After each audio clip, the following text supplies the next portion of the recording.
nos seguir com a presença da professora Ilse. Seja bem-vinda, e desde já nós agradecemos a sua disponibilidade, a sua generosidade em dialogar conosco, sobre uma temática urgente, necessária, fundamental, civilizatória, diria assim, então,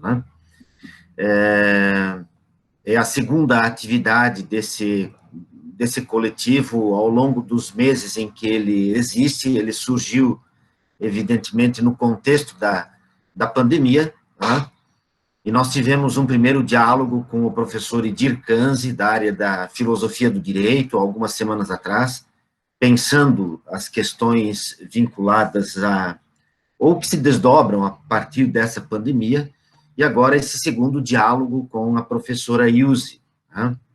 Então, é um momento muito importante para nós. Ele é aberto também a um conjunto de convidados aqui que participarão desses debates.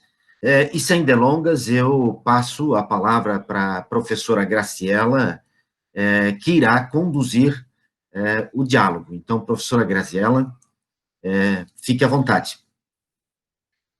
Bom dia, professor Sandro, muito obrigado por essa introdução, por essa apresentação, e boas-vindas, né, à professora Ilse, a todos os participantes que estão conosco nesta manhã.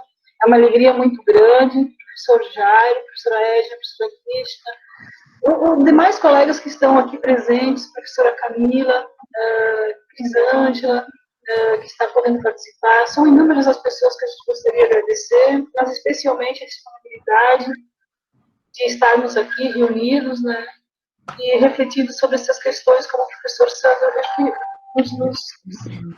nos anunciou. Então, eu gostaria de pedir licença, professora Ilse, para fazer uma breve apresentação. Logo, desde já, me peço desculpas caso eu venha negligenciar algum dado importante, alguma informação importante. Sinta-se à vontade depois em complementar ou me corrigir, tá, professora? Então, a professora Ilse, né, ela mora em Florianópolis, ela é natural de Ituporanga, em Santa Catarina. Seu consorte é Jome Fred, com quem foi mãe de Morgana Helena e de Thales Alexandre. Pratica pilates, cultiva kombuchas, além de um jardim com plantinhas e flores, costura e prega diversas peças, e em meio à quarentena, a professora pintou parede, treinou tiro ao alvo com arco e flecha, jogou cartas, curtiu ainda mais os seus pets felinos e caninos. É graduada em Teologia pela Escola Superior de Teologia, é bacharela em História pela Fundação Universidade da Região de Blumenau, é mestre em Sociologia Política, doutora em Filosofia pela UFSC. Em 2006, defendeu a tese Uma Teoria Política Feminista do Cuidado. Hoje é pós-doutoranda no mesmo programa. Dentre as principais publicações da professora Ilse, contam Dominação e Sofrimento, como capítulo de livro, Dominação e Sofrimento, um olhar ecofeminista, animalista, a partir da vulnerabilidade, artigo de 2019, artigos em periódicos, Patriarcado e Sujeição das Mulheres, o artigo agora de 2020, do qual eu tive a sorte de participar, a alegria e contar com toda a solidariedade da professora. Foucault, de Norte a Sul, um artigo de 2019, e o Poder e Técnicas Reprodutivas, Teorias Políticas, Justiça, Exploração e Cuidado. A professora Ilse também faz parte dos projetos de pesquisa Vulnerabilidade e Sofrimento Social, a Filosofia Feminista do Século XX, uma análise crítica, participa dos projetos de extensão Uma Filósofa por Mês, Filosofia e seus desafios contemporâneos, a filosofia feminista e suas especificidades, o feminismo existencialista de Simone de Beauvoir, proporciona hospedagem solidária a estudantes que se encontram em trânsito com estudos em Florianópolis, do qual eu fui muitas vezes acolhida. Sou muito grata, professora. Chegar em Florianópolis depois de uma jornada de estrada, depois de uma jornada de estudos e ser acolhida na sua casa é um privilégio, é uma honra muito grande. Além de contar com seus conselhos, com a sua inteligência e todo o seu acolhimento. Dentre os feitos da pandemia, ministrou um curso sobre teorias feministas junto à Rede Filósofas Brasileiras, introdução ao feminismo junto à Rede Brasileira de Mulheres, participou de programa de rádio na Rádio Prêmio do Paraná sobre ondas feministas e uma parceria entre a UFSC e o Programa de Pós-Graduação em Educação da FURB ministrou um curso sobre feminismo. Então, muito obrigada, professora Ilse, por se expor, estar presente aqui conosco. Eu vou recuperar uma palavra que o professor Sandro enfatizou durante essa semana, dentro de nossos contatos. Sinta-se entre amigas e amigos, professora. É com muita alegria que nós te recebemos. E a palavra, então, é com a professora e sinta-se à vontade. Obrigada, Grace. Sempre fico sem graça nessas horas, mas agradeço muito o convite e de tudo isso que a Grace comentou. Queria dizer que acho que uma das melhores coisas, antes a gente estava falando de cães e gatos, né? Mas ter amizades, né? Estar com pessoas amigas é um tipo de privilégio. A gente poder cultivar as amizades, cultivar relações afetivas, é de uma riqueza sem tamanho, né? E acho que nesse momento de pandemia a gente percebe isso de uma maneira um pouco mais forte, como é bom poder, de vez em quando, entrar em contato com alguém e dizer, tá, tô sozinha, né, quero conversar um pouco. É muito, muito bom, é muito importante, né? E esses acolhimentos estudantes aqui em casa são bons dos dois lados, né, Grace? É muito bom poder estar com quem está nessa jornada também, né, num ponto diferente daquele que a gente já teve um dia também, né? Então, a gente sabe de algumas dificuldades e é bom poder dar a mão e ser acolhida, e é bom acolher. Então, é bem legal isso. Então, obrigada pelo convite. Na conversa com a Grace, quando ela veio conversar comigo, ela comentou que a ideia, então, era conversar com vocês sobre os feminismos e sobre o movimento de mulheres, né? E, em especial, sobre o Brasil, né? Como é que essas coisas se dão ou se deram no nosso país, que tem as suas especificidades, né?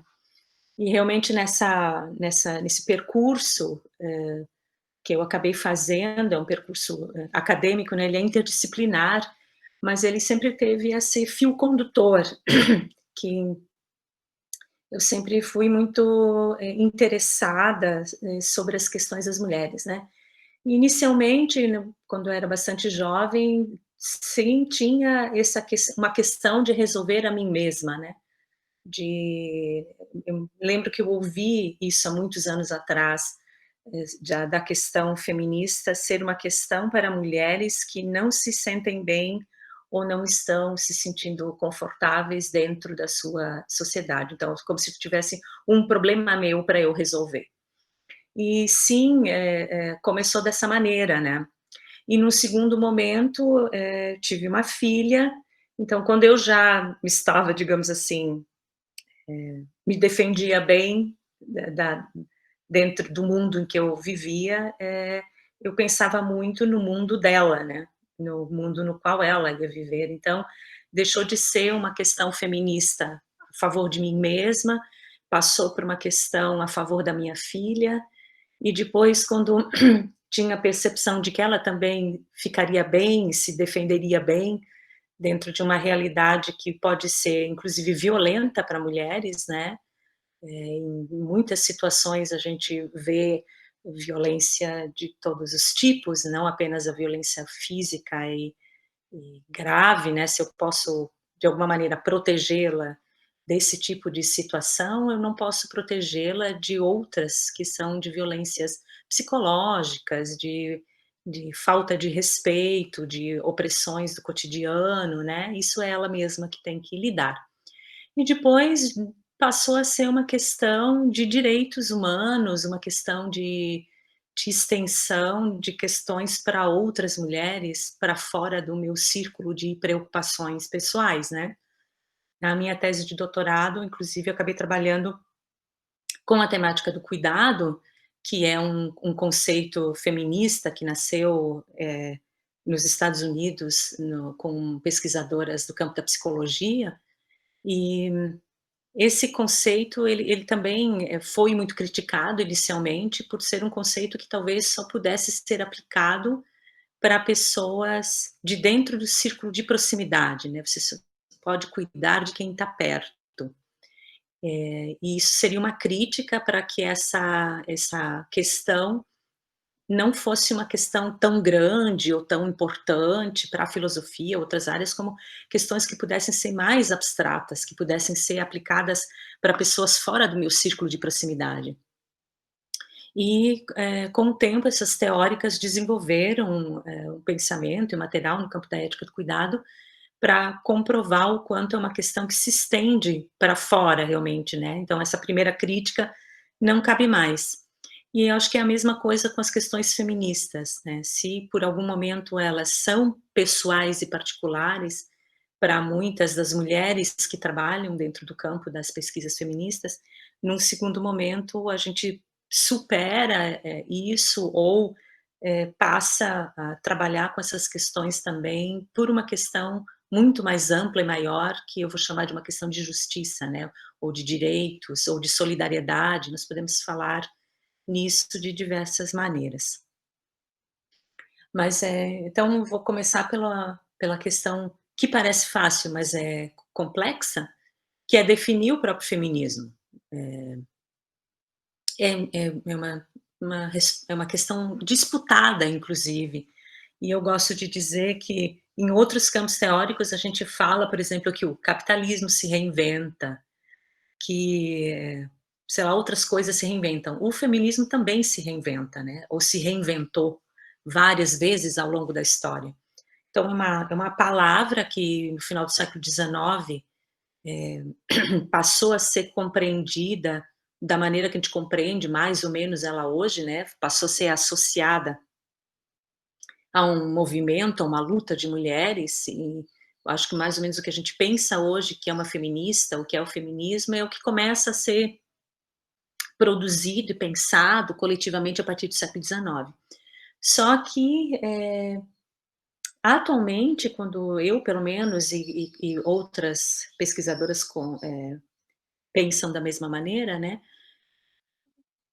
que a questão do feminismo tem a ver com, eu digo, as 4 questões, né, tem a ver com quem, o onde, o como, o porquê, o quem tem a ver com quem são as protagonistas, né, dependendo da maneira que a gente define o feminismo, eu vou excluir, grupos de mulheres ou eu vou incluir grupos de mulheres. Então, se eu penso que o feminismo é uma coisa que tem essa característica que nós pensamos nessa palavra a partir do século XIX, né, eu posso, de repente, quando eu falo de mulheres que tiveram uma prática que eu identifico como feminista antes disso, eu teria dificuldade de dizer que são feministas, porque o termo nem existia. Como é que eu vou classificar uma feminista no século XII, se nem a palavra feminista existia, né?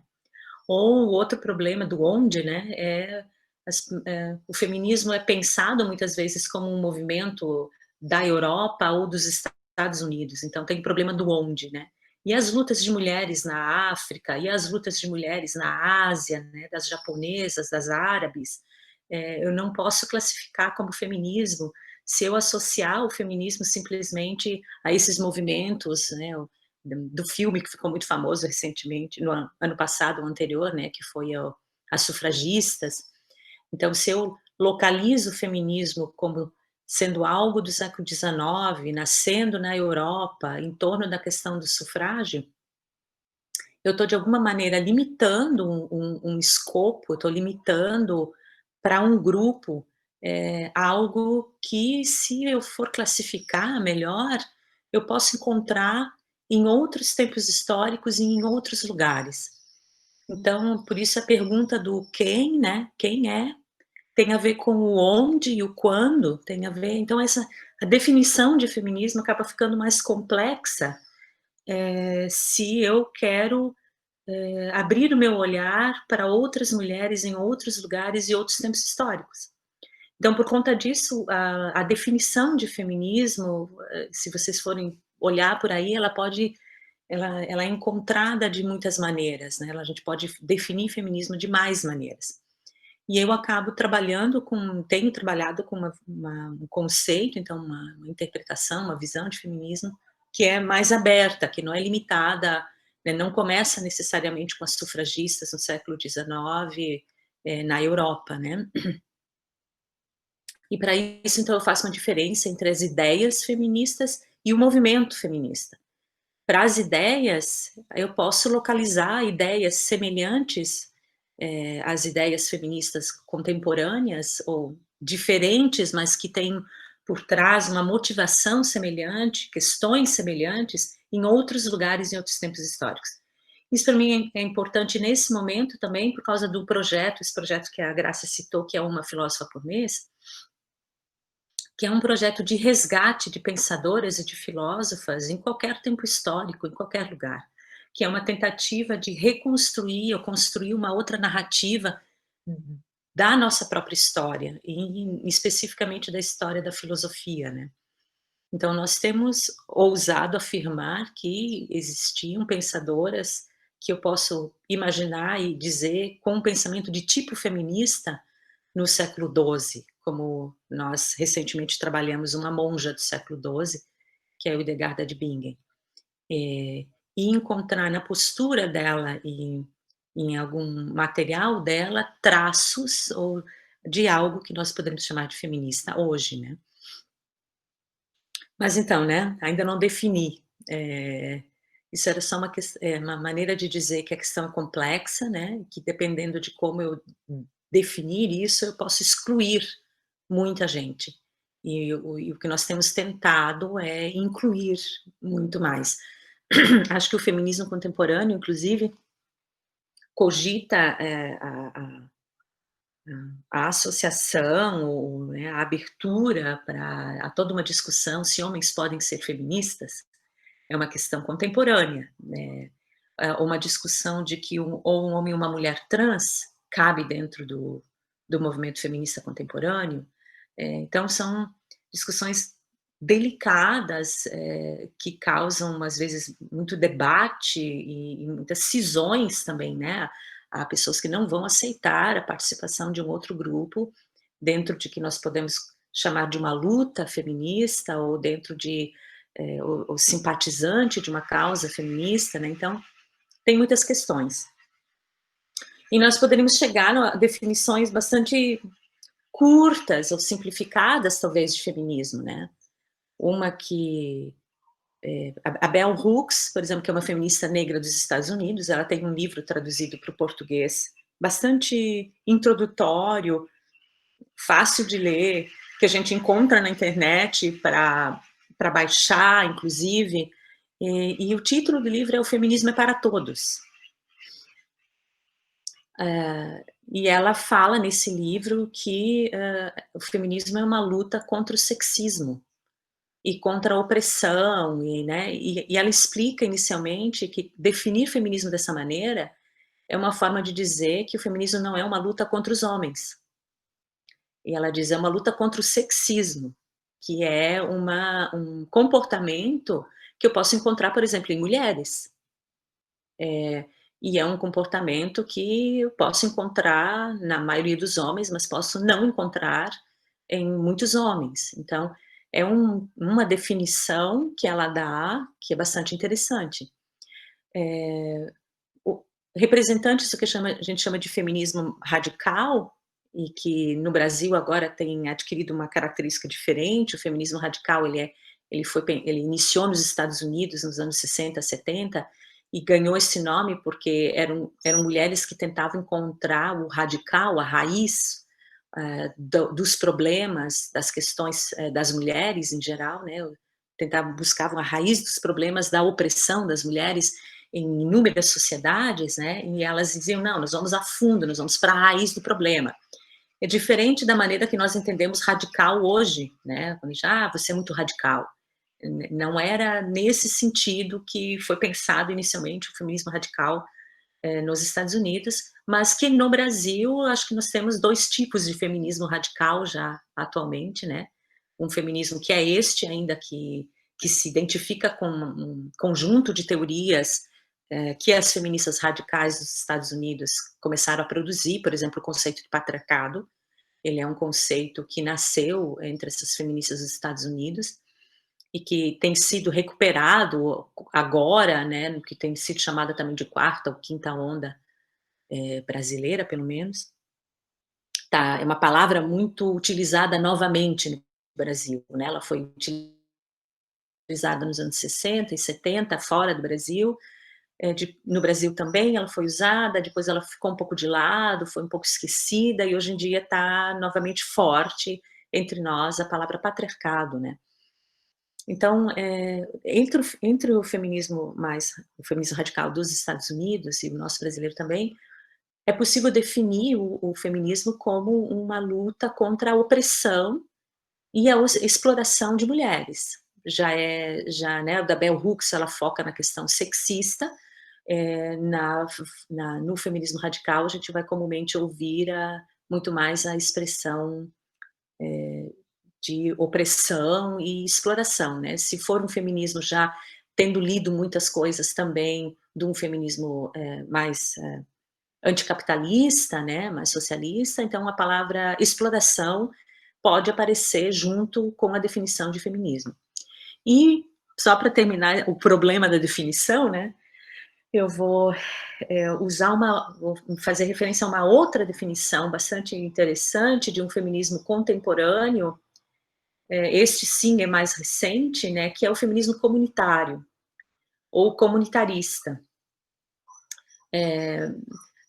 Para quem trabalha com história das ideias, história das mentalidades, ou história das teorias, né, nós observamos que há um amadurecimento, muitas vezes, quando começa uma discussão. A minha discussão com a qual eu trabalhei recentemente, que foi em torno da questão do cuidado, né, da ética do cuidado, eu vejo isso muito claramente, né, é um tipo de discussão que iniciou no final dos anos 70 e início dos anos 80, quando aparece esse conceito primeiro grupo de mulheres que faz um esforço para tentar pensar o que é isso que a gente chama de cuidado, desenvolveu uma série de questões e não viu uma série de outras, né? Não viu certos problemas, porque estava iniciando a reflexão sobre isso. Então, era um tipo de reflexão que não dava conta de tudo, que via determinados elementos. Recebeu muitas críticas, por conta dessas críticas, começou a procurar respostas para aqueles problemas, e foi ampliando, elaborando, e o campo se tornou cada vez mais complexo e elaborado, ao ponto de que hoje eu chamo de que virou um campo de teorias, eu chamo de teorias do cuidado, que não é mais só do campo da moral e da ética, não é mais só, mas mexe com epistemologia, já está no campo da política, já faz um tempo, né? Então, modificou. A mesma coisa com as questões feministas, as discussões feministas, elas foram se complexificando muito também. Então, esse feminismo comunitarista, é um reflexo disso, né, dessa movimentação no campo do feminismo, tanto do movimento feminista, como do campo das ideias e do campo das teorias feministas, né? E também de uma outra discussão, que é a discussão do decolonialismo, ou do descolonialismo, como se diz mais frequentemente na América Latina, né? Que é uma tentativa de deixar de pensar utilizando elementos e categorias aprendidas de fora do nosso contexto, né? Em especial vindas da Europa ou vindas dos Estados Unidos, em especial vindas, ligar uma desconfiança para aquilo que foi ensinado por alguém que tinha muito domínio e poder nas mãos, para cima de grupos que não tinham domínio e poder, né? Então, há uma desconfiança para tudo que foi aprendido, e no meio disso aparece um feminismo comunitarista. Então, eu só conheço a versão latino-americana, não sei se existe uma versão já também da África ou da Ásia, né? Mas eu vou dar, então, um exemplo da Julieta Paredes, que é uma feminista nativa da Bolívia, dos movimentos, dos grupos que a gente chama de indígenas, né, nativos da região da Bolívia. A Julieta Paredes, ela, por exemplo, diz que na língua dela, que eu posso estar errada, mas eu acho que ela é quechua, existe uma palavra própria para luta de mulheres, diz ela, né? Nós temos, eu não sei qual é a palavra, eu a vi falando sobre isso, ela pronunciou essa palavra, e eu tenho que ir atrás para anotá-la, porque eu quero saber também e aprender. E ela diz, essa palavra existe entre nós, e nós, enquanto mulheres, fazemos uso dessa palavra, mas ela não comunica com os outros grupos de mulheres. Então, nós passamos a usar a palavra que comunica, que é feminismo. Então, na tradução dela, ela já tem uma definição de feminismo, quando ela diz luta de mulheres. E aí ela diz, isso nós já tínhamos entre nós. E ela fala, então, de feminismo tradicional, fazendo referência ao feminismo da Europa, dizendo que ele nasceu com a Revolução Francesa, ela já coloca ele no século XVIII, que já é antes da palavra feminismo, inclusive, e ela diz, esse é um feminismo tradicional, enquanto que nós, aqui na Bolívia, já lutávamos 200 anos antes disso, como, né, já éramos mulheres que lutavam contra uma série de coisas, e contra uma dominação vinda de fora do país, a favor do nosso grupo social, do nosso povo, e a favor de nós mesmas. Então, ela fala que elas são feministas comunitaristas, e é um tipo de feminismo que se posiciona junto com os homens. Ela fala que é um feminismo pelo povo dela. Então ela diz, nossos homens são machistas também? São.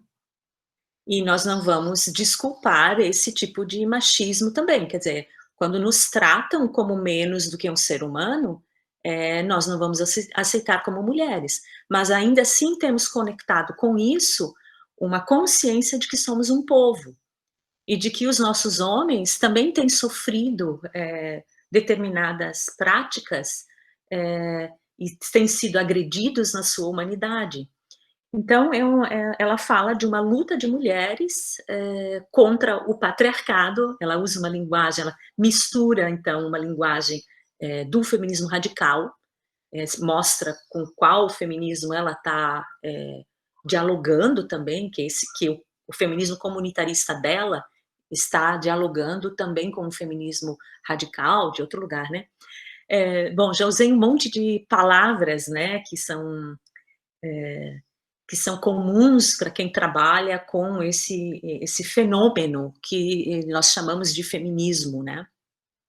Que é muito antigo, que tem se complexificado cada vez mais, que tem ganhado muitas protagonistas, e no Brasil, nesse momento, nós estamos com um fenômeno muito grande, né? Eu sempre digo que se nós usarmos a linguagem das ondas, que é uma possibilidade, né? Existe essa linguagem também que faz referência a momentos históricos de um ativismo feminista maior, e essa linguagem das ondas, ela também surge nos Estados Unidos nos anos 60, num artigo de jornal, onde não vou lembrar o nome da pesquisadora, da feminista, ela simplesmente, naquele momento, ela diz dela mesma, de que ela é uma segunda geração de feministas. Ela diz aquilo que aconteceu na virada do século XIX para o século XX, que foi uma grande luta organizada de mulheres que foram para as ruas em vários lugares pelo menos do que a gente chama hoje de Ocidente, né? Todo mundo faz referência àquilo, e não existia ainda a palavra onda. E aí ela diz, pois eu faço parte de uma segunda onda disso daí. Eu sou parte de uma segunda onda feminista. E essa segunda onda tem outras reivindicações, tem outros problemas para enfrentar, né? Na verdade, os velhos problemas todos estavam presentes ainda, como a questão da violência, como a questão da precarização do trabalho, uma diferenciação das atividades, de valor para as atividades exercidas por homens e mulheres, sempre uma desqualificação para as atividades das mulheres, né? Então, ela se identifica como fazendo parte de um segundo grupo, e ela usa essa linguagem das ondas, e a partir dali muita gente passou a usar, e a se referir então àquilo que tinha acontecido na virada do século XIX para o XX como uma grande onda feminista, e foi chamada de primeira. E em seguida, então, ela se diz fazendo parte de uma segunda. E a partir dali veio a terceira, já lá pelos anos 90, aparece de novo num artigo alguém dizendo eu já estou na terceira onda, isso lá nos Estados Unidos, e agora a gente tem falado de uma quarta, né? Para as pesquisadoras brasileiras, a história do que seria o feminismo brasileiro já tem outra característica. A gente fala que o Brasil, podemos estar na quinta ou sexta onda, né? Mas eu também queria saber, assim, dos interesses de vocês, né? Deixa eu então fechar essa questão do feminismo, né? Então, acho que é interessante a gente ter em mente que existe um movimento feminista. Esse movimento feminista foi pensado em ondas. A gente fala, então, a primeira onda feminista como sendo a onda sufragista, né? Pelo luto do voto, pela luta pelo voto, que teve um segundo grande momento, que é classificado como aquele dos anos 60 e 70, atrelado a outro conjunto de reivindicações,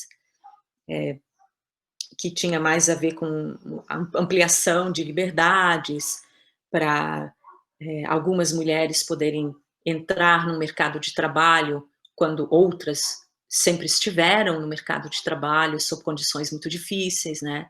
A própria primeira onda, a questão do voto, acaba sendo, acho que se a gente consegue pensar num momento contemporâneo que a gente vive, político complexo também, né? Ou no movimento, no feminismo brasileiro, durante a ditadura, existe às vezes uma questão que consegue juntar os variados grupos, que se não houvesse aquela questão, estes grupos estariam ainda discutindo a sua pauta e a sua agenda central. Um exemplo disso é a questão a pergunta do qual é a origem da opressão das mulheres nas nossas sociedades, o que embasa um tipo de pensamento que imagina que os homens são naturalmente superiores, naturalmente mais inteligentes, naturalmente melhor, mais aptos para uma série de coisas, ao ponto de que merecem ser melhor pagos no trabalho, ao ponto de que é eles que devem decidir as coisas dentro das famílias e das igrejas, né? Da onde isso surgiu? E essa é uma pergunta, né? Da onde surgiu? A outra seria, faz sentido? A outra seria, queremos seguir ainda pensando dessa maneira? Ou se não faz sentido e consideramos que não é correto, como é que nós vamos mudar isso? Então, essas perguntas são respondidas de maneira diferente por grupos de mulheres que estão inseridas em realidades diferentes. Então, a resposta das mulheres que também estão envolvidas com movimentos sindicais ou com a questão trabalhista muito mais forte, elas leem material e se identificam muito mais com, por exemplo, textos marxistas, textos socialistas, e por isso elas se identificam com o feminismo socialista, ou feminismo marxista, né? Temos esse grupo de feministas que vai dizer, o problema é o trabalho, está no campo do trabalho, a maneira que foi organizada a sociedade, separando homens e mulheres para exercer atividades de trabalho, que deu uma situação de poder maior, tanto para decidir as coisas, como para ter salários melhores para os homens. E outro grupo vai dizer, não, a questão não é o capitalismo, né? Porque dentro desse grupo vai haver muito essa linguagem marxista. Não é o capitalismo, o problema estava ali antes. Antes desse tipo de sociedade já havia questões, né? Encontramos sociedades mais antigas em que as mulheres eram um ser humano de segunda categoria, ou de segunda classe, ou grupos humanos que, né, pela nossa maneira de pensar hoje em dia, diríamos que não viam nem as mulheres como um ser humano. Viam a mulher como uma propriedade, viam a mulher muito mais próxima dos animais, do que com a cultura. A cultura era uma coisa masculina. Então, esse grupo, vou dizer, não, né, uma resposta para essa pergunta de onde é que isso tudo começa e de como é que nós vamos resolver é outra. Então, isso cria variações internas muito grandes, mas há momentos históricos em que esses grupos todos se juntam e dizem, temos uma causa urgente para enfrentar. E no século XIX estamos ficando de fora da possibilidade de decidir os rumos das nossas sociedades. As políticas, o campo da política ficou masculino, está começando a escrever leis que deixam todas as mulheres de fora, nós temos que resolver isso aí primeiro. Então, foi uma grande luta que organizou mulheres de todos os grupos feministas em torno dessa causa. E então, na segunda chamada onda, a causa acaba sendo liberdades, ampliação das liberdades, né? Vou afunilar para o Brasil. Nós pensamos o Brasil como havendo uma movimentação feminista antes da movimentação sufragista, do voto, e que foi muito presente, a gente vê ela muito presente. Há quem chame esse feminismo de feminismo tipográfico, ou feminismo das letras, porque antes das mulheres se organizarem em torno da questão do voto, né, de resolver essa questão política, havia uma grande quantidade de mulheres publicando, criando jornais, escrevendo obras no Brasil, e a primeira grande luta foi a educação. Então, foi educação e abolição da escravatura. Foi uma coisa meio que simultânea no feminismo brasileiro, anterior ao da onda sufragista, né? Que nós ainda tivemos que resolver o problema do analfabetismo brasileiro. Tivemos que resolver, diminuiu muito nas últimas décadas, né? Mas o analfabetismo brasileiro sempre foi um problema. Então, imagine no século XVIII. Se já era um problema generalizado, ele afetava de uma maneira especial as meninas. Então, houve muitas mulheres que entraram numa luta pública, individualmente, algumas em grupo, quando começaram a escrever jornais femininos, porque a palavra feminista aparece mais tarde, né, mas elas publicam coisas em defesa da educação de meninas. E depois em defesa de uma educação igual para as meninas, porque lá pelas tantas, algumas garotas tinham acesso à educação, mas era um tipo de educação voltada para o casamento. Então era bordar, aprender a tocar piano, eram garotas de uma certa elite, né, a falar em público, mas não era uma educação no mesmo pé de igualdade para adquirir conhecimentos como já se pretendia para alguns meninos. Então, há quem diga que nós tivemos um feminismo tipográfico das letras, de mulheres letradas que foram a público tentar modificar essa situação. Então, essa poderia ter sido a nossa primeira onda brasileira.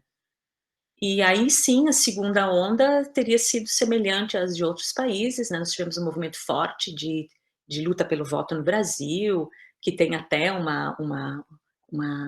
um dado pitoresco, que eu acho, assim, de marketing impressionante, que é a panfletagem de avião em cima do Rio de Janeiro, em 1900, agora estou na dúvida se foi 1910 ou 1917, né, com uma das nossas feministas brancas, de elite, muito bem educada, né, mas que estava aí junto nos corredores do poder, digamos assim, né, junto com as famílias ricas e poderosas do país, puxando a briga para todas as mulheres. Então, tivemos as nossas sufragistas, uma luta tocada pela Berta Lutz, pela Maria Lacerda de Moura, que é uma anarquista. A gente sempre... A crítica às ondas também é uma crítica por conta do reducionismo das protagonistas, né? Uma discussão interna dos feminismos é o quanto a gente conta uma história feminista branca e uma história feminista branca de classe média, para cima, né? Burguesa, que a gente diz. Então, isso está sendo reescrito, isso está sendo contestado. Tanto é que há pesquisas, por exemplo, antes desse feminismo brasileiro sufragista, que apontam, por exemplo, que do protagonismo das mulheres negras para libertar outras pessoas negras no país, de nós termos mulheres que trabalhavam no interior, nas lavouras, e eram alforriadas, né? Mas que vendiam também quitutes nas ruas, nos seus tabuleiros, elas juntaram dinheiro para libertar outras pessoas, fizeram um movimento. O protagonismo dessas mulheres é grande, né? Foram muito mais mulheres negras do que homens negros, por uma série de questões, né? Compraram a liberdade de outras pessoas negras, né, nesse nosso país. Então, esse é um exemplo. O outro exemplo é o feminismo anarquista, das nossas operárias. O operariado brasileiro, no início do século XX, ele teve muita influência do ativismo da classe trabalhadora de outros países. Então, nós tivemos não só operariado identificado com o pensamento socialista da Europa, mas nós tivemos muitas também que simpatizavam muito mais com o pensamento anarquista, né? Com o fim do Estado, de qualquer regra e qualquer dominação, imposição de algum poder externo, né? E nós tivemos anarquistas, feministas anarquistas importantes no Brasil no início do século XX. Mas o nosso olhar acaba sendo, né, quem escreve, quem descreve, acaba descrevendo uma história muito burguesa e branca. Então, isso também está sendo contestado para os feminismos, não só no Brasil, mas também no Brasil. Isso está sendo reescrito, revisto e dito, não foi bem assim, vamos parar de contar uma história pela metade. E aí, essa poderia ser a segunda onda brasileira, né? A terceira onda brasileira provavelmente foi, se eu conto a tipográfica como primeira, né? A segunda como pelo voto, a terceira pode ser nesse momento de ditadura brasileira, onde houve um feminismo que a gente... Esse é um momento muito rico, para mim, na minha cabeça, pelo menos, porque foi um movimento que eu pesquisei mais de perto, né? Onde pipocavam ideias que a gente chama de feministas. E elas pipocaram nos lugares mais diversos, né? Em clubes de mães, no teatro, nos movimentos sindicais, nas lutas por creche, elas estavam espalhadas pelo país em muitos lugares, né? Então, a gente também, às vezes, segue falando daquelas mulheres cultas e letradas que se encontravam para tomar chá na casa de alguém e ler O Segundo Sexo da Simone de Beauvoir, ou ler a Mística Feminina da Betty Friedan, ou ler Política Sexual da Kate Millett. Então, elas se encontravam para ler material traduzido em português, algumas conseguiam ler material em inglês, conseguiam ler em francês, né? Sim, esse grupo de feministas existiu, foi ativo. Mas nós tínhamos muitas outras nos sindicatos, muitas nos clubes de mães, discutindo, por exemplo, teologia da libertação teve um protagonismo muito grande nas comunidades eclesiais de base. Então, tem um boom de pensamento feminista no Brasil durante a ditadura, que se uniu em torno de algumas causas também, como a anistia, como a luta pela redemocratização. Então, é um feminismo híbrido, um feminismo muito envolvido com causas sociais nos anos 60. Pode ser a nossa terceira onda. E a nossa quarta onda pode, quer dizer, né, se eu tirar uma dessas outras aí, não classificar como um momento forte de feminismo brasileiro, essa quarta onda que eu vou me referir agora pode ser descrita como terceira, né, não sei, é uma controvérsia. Mas foi na década de 80, em torno da Constituição brasileira. Houve uma movimentação muito grande no Brasil, pela bancada pelo lobby do batom, pela constituinte, o lema era constituinte para valer, tem que ter palavra de mulher também. Então, foi um tipo de feminismo que não foi de rua, mas ele foi de ONGs, a gente fala de um feminismo institucionalizado, né, de um feminismo de bastidores, de arena de poder, e é um grupo de mulheres que, com a abertura da democrática, decidiu, né, vamos enveredar pelos corredores da política para afetar as regras gerais que são ditadas para todas as mulheres. Então, modificou-se a situação do divórcio nesse momento, chefe de família não eram, né, elas modificaram a linguagem, fizeram pressão para mudar na Constituinte esse tipo de linguagem, que chefe de família era apenas um homem, então passou a poder ser, a mulher chefe de família passou a ser identificada como tal. Então foram ganhos na Constituição brasileira de 88 por essa movimentação de bastidor que foi grande, que durou 2 anos. Ela começou a pôr mulheres, né, pela primeira vez se tinha um grande número de deputadas que eram de partidos políticos muito diferentes, que não se davam entre si, mas que no final das contas sentaram e disseram: nós temos que, vamos deixar essas diferenças de lado e vamos trabalhar em cima de uma pauta para as brasileiras, para as mulheres brasileiras. Isso foi puxado pelas feministas, que estavam ali nas arenas de poder, né? E agora nós estamos vivendo um tipo de feminismo cyber, né? Muita gente fala, então, que a 4ª onda internacional e a nossa 5ª, 6ª onda é uma onda que levou ideias feministas para muitas pessoas isoladas, para muitas pessoas que estão em casa, para a geração de garotas muito jovens, né, que estão lendo coisas, que percebem na realidade social problemas e que elas identificam que o feminismo identificou esses problemas corretamente, ou que pelo menos o feminismo está falando dessas questões e talvez ninguém mais esteja. Então nós temos um super grande fenômeno brasileiro das novas feministas, pipocando em todo lado, se formando do jeito delas, cada uma lendo alguma coisa aqui, outra lendo ali, e isso vocês podem imaginar o problema que dá, né? As diferenças, as questões, os posicionamentos, né, de um grupo muito grande, muito jovem, me desculpem, né, mas pé da vida, realmente muito enfurecido de identificar no seu cotidiano coisas que sofreram mulheres, né, limites impostos, cuja única resposta às vezes é porque você é mulher, porque você é menina.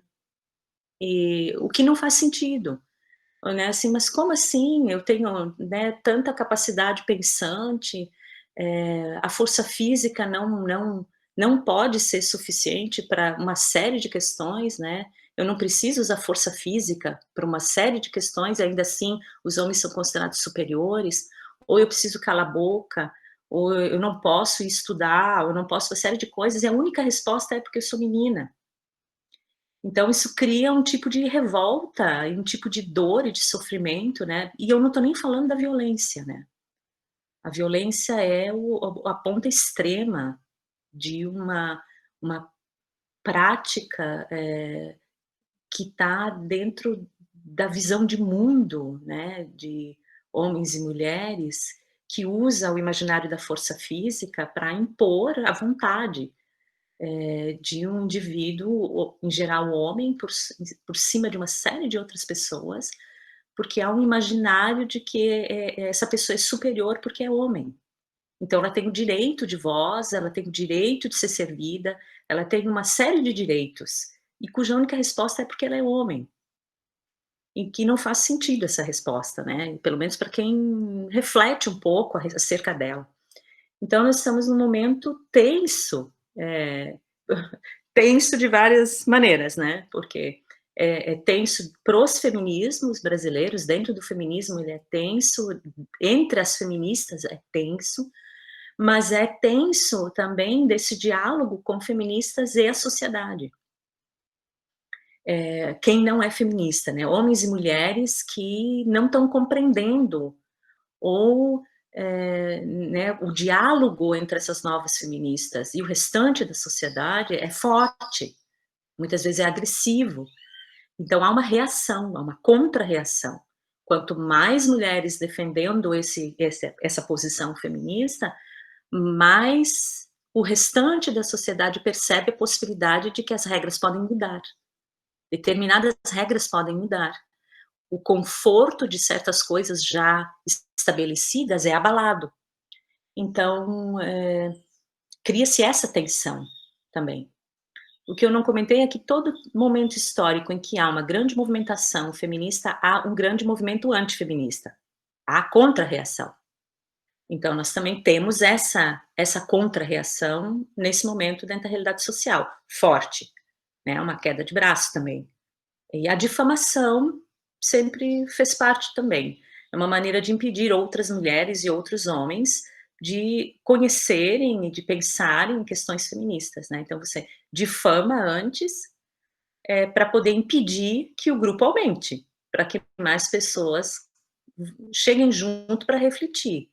Então, o antifeminismo tem essa função de difamar e impedir que aumente ainda mais a reflexão que está sendo criada dentro do campo, que nesse caso é o campo dos feminismos, né, do feminismo brasileiro. Então, acho que é mais ou menos isso. Dei um resumão, não defini feminismo direito, vocês perceberam, né, porque a própria definição de feminismo é uma definição em disputa, mas ela pode ter a ver tanto com uma luta de mulheres contra todas as maneiras de opressão consideradas injustas ou erradas. Né, então, eu gosto de definir dessa maneira, né, como uma luta de mulheres contra o fenômeno da opressão, e opressão sempre é injusto, opressão né, eu teria que definir opressão, então, o que é opressão, né? Mas partindo do pressuposto de que nunca uma opressão é positiva. Eu posso falar que poder é positivo, mas não que exploração e opressão é positivo. Então, é bom. Então, é uma luta de mulheres contra práticas de opressão que as afetam, né, práticas de opressão contra mulheres, mas eu também poderia definir o feminismo como uma luta de mulheres contra todas as formas de opressão. Há mais e mais mulheres feministas que alargam essa questão para outras áreas, né? Por exemplo, o ecofeminismo discute que a ideia de opressão afeta muito mais do que só nós mulheres, afeta vários grupos, a imagem de que existe um pequeno grupo de homens brancos superior a tudo causou estrago ambiental, causa, né, dá poder para um determinado grupo de tratar a natureza e os animais da mesma maneira que em outros tempos históricos ainda hoje se tratam as mulheres, como algo a ser explorado, a ser submetido, sobre o qual você tem que ter controle, sobre o qual você manda, e o teu desejo é superior ao desejo de todo o resto, né? Então, há interfaces do feminismo com a ecologia. Então, há essa ampliação, né? Então, pode ser considerada uma luta de mulheres contra todas as formas de opressão que afetam vários seres, né? Essa é uma definição de feminismo bastante aberta, né? E é aqui com a qual eu me sinto confortável, com a qual eu mais trabalho, né?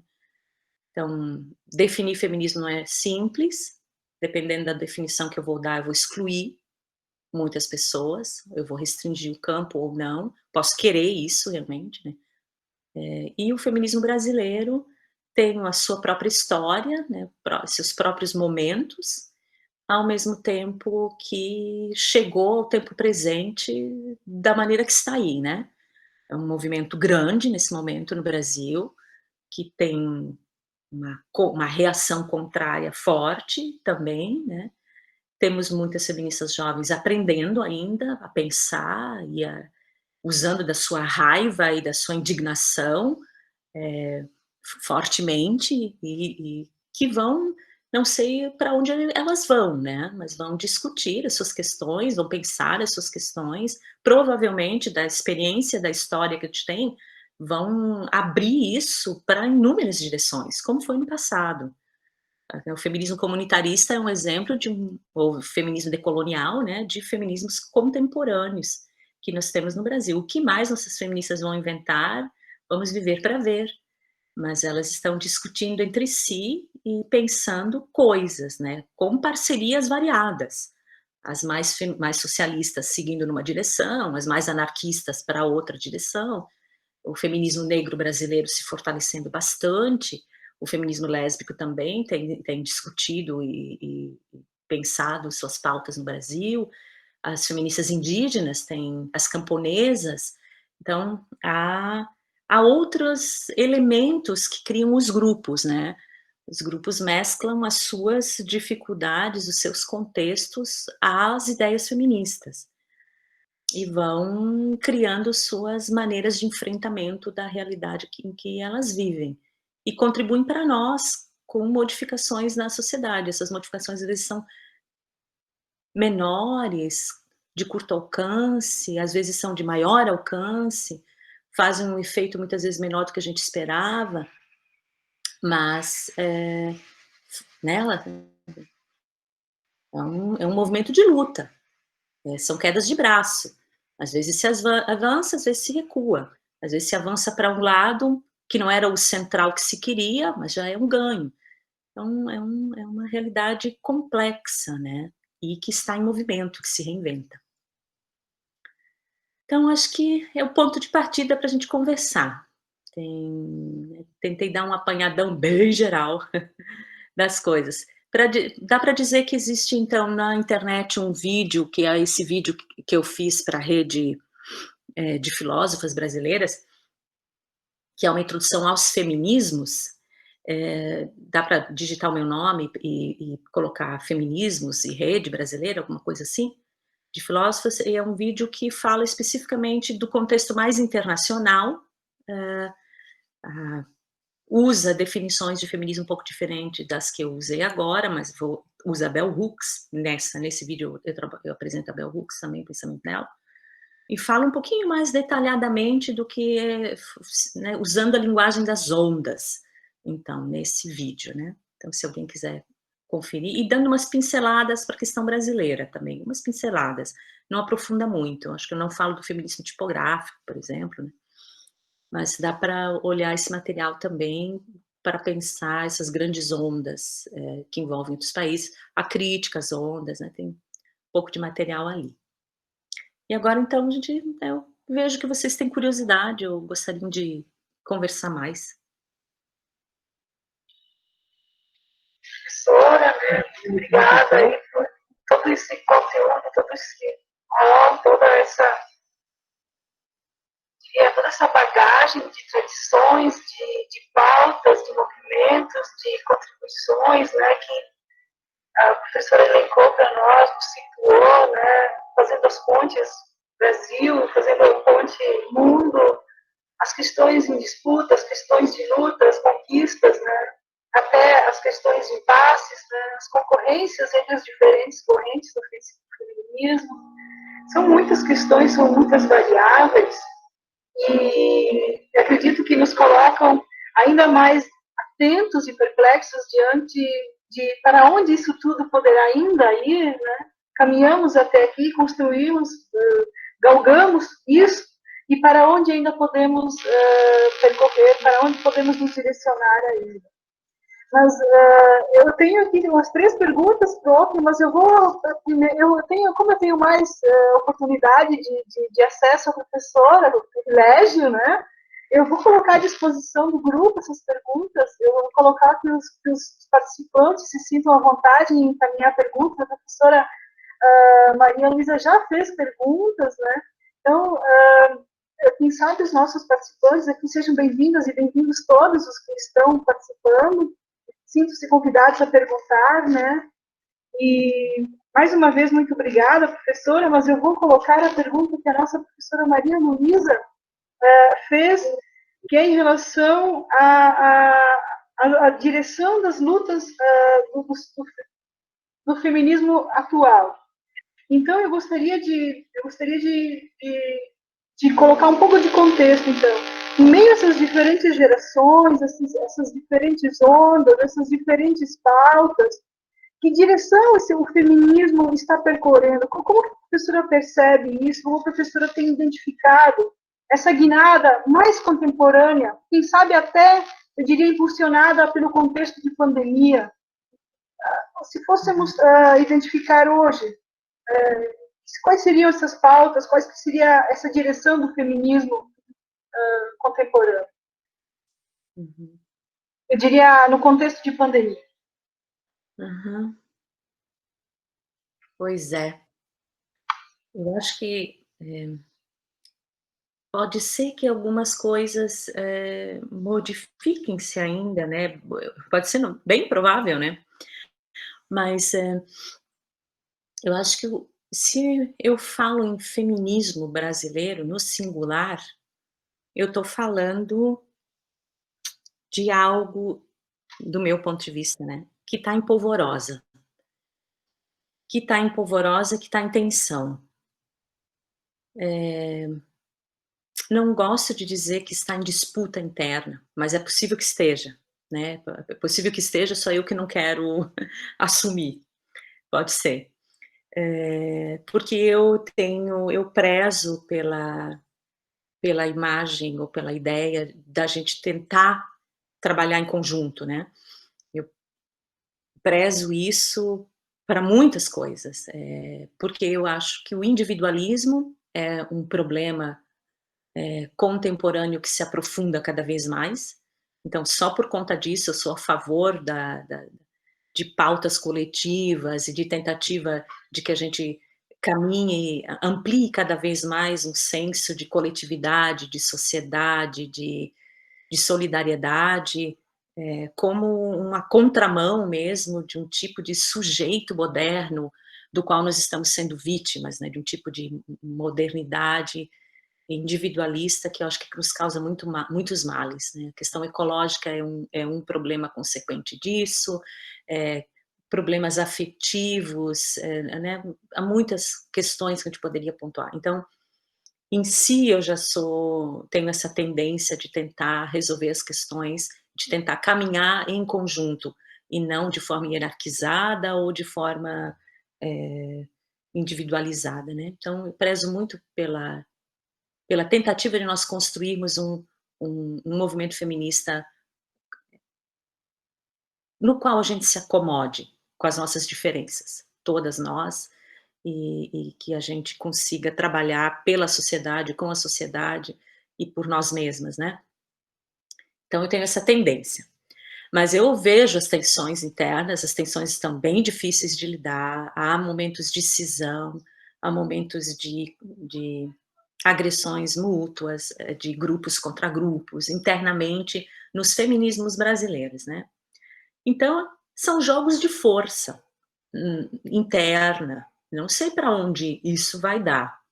Há feridas muito grandes, inclusive, né? A questão racial brasileira é uma ferida muito grande, muito antiga, e que dentro dos feminismos contemporâneos está num debate fortíssimo, né? Então, o nosso feminismo negro brasileiro tem um protagonismo forte, está se escrevendo, se reinventando, tá botando as brancas que nem eu no seu lugar e dizendo, vocês têm que nos ouvir e aprender com a gente sabe disso, tem que calar a boca mesmo.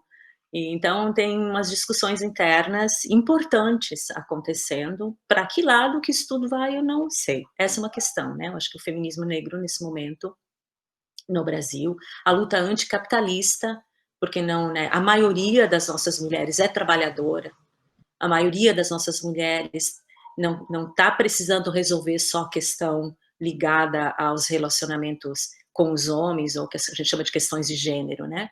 Está precisando resolver questão trabalhista, está precisando resolver questão do mundo do trabalho. Então, que o feminismo brasileiro contemporâneo não são só questões do feminismo negro que são fortemente sendo colocadas na pauta, mas anticapitalistas.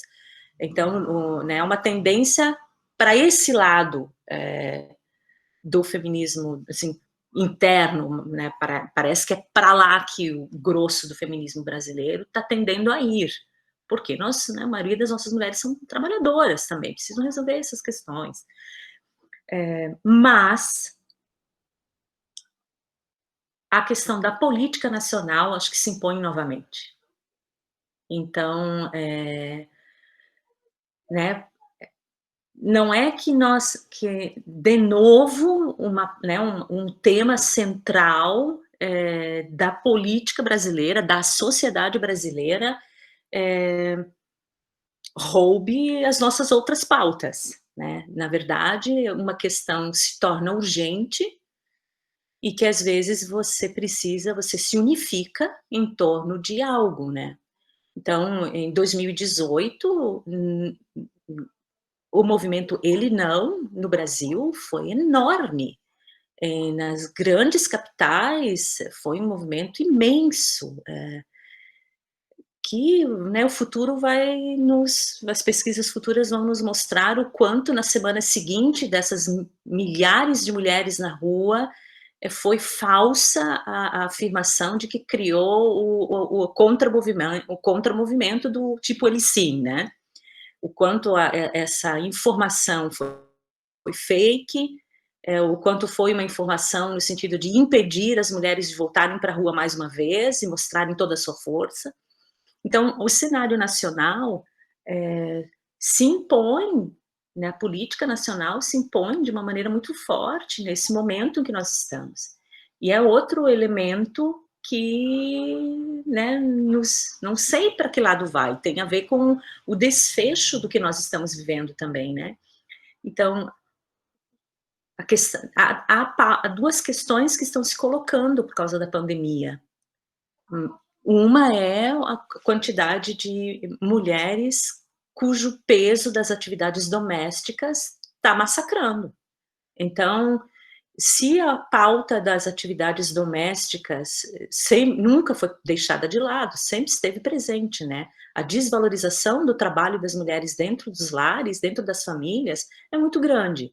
Há uma invisibilização também, né? Você não vê isso como trabalho, você não dá valor.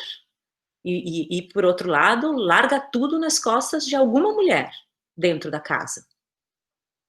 Então, o tema dos micromachismos, das sabotagens que ocorrem dentro das casas, né, dessa atividade extra que sempre existiu no universo das mulheres.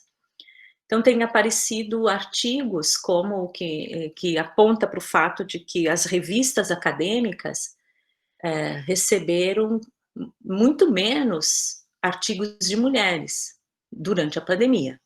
Então, se havia uma tentativa de equiparar a produção científica e intelectual nacional entre homens e mulheres, na pandemia acontece um fenômeno interessantíssimo, né? Que não é só o fato de mulheres estarem parando de mandar no mesmo ritmo artigos como antes, mas os homens estão mandando mais.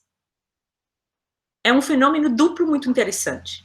Então, não só, né, se os homens tivessem mantido o mesmo ritmo, né, ou tivessem diminuído junto com as mulheres, mas estão produzindo mais.